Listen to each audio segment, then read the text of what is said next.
Hello friends, welcome to Creative Medicine. In this lecture, we will learn about.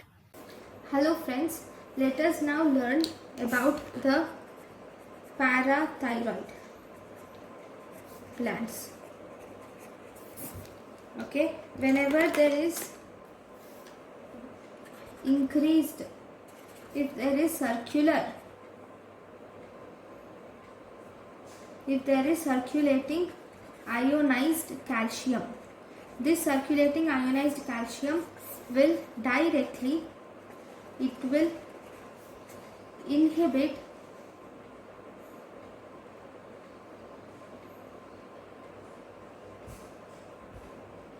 parathyroid. It will directly inhibit parathyroid by negative feedback mechanism.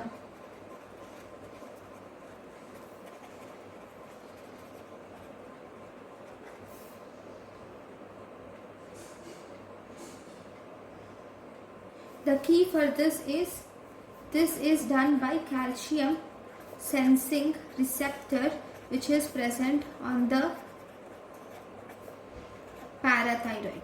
Actually, this calcium is sensed by the calcium sensing receptor on parathyroid, and thus the parathyroid, this calcium will activate the calcium sensing receptor on parathyroid, and this will, once the calcium sensing receptor on parathyroid is activated, this will activate the G protein coupled receptor. Okay, this G protein coupled receptor will lead to phosphoinosite turnover. Okay, this will inhibit parathyroid secretion.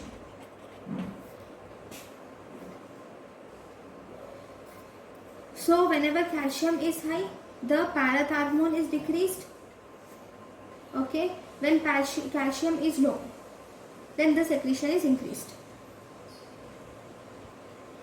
Okay, so this is about the parathyroid. What happens if there is increased circulating ionized calcium. Thank you for watching. Thank you and thank you for watching.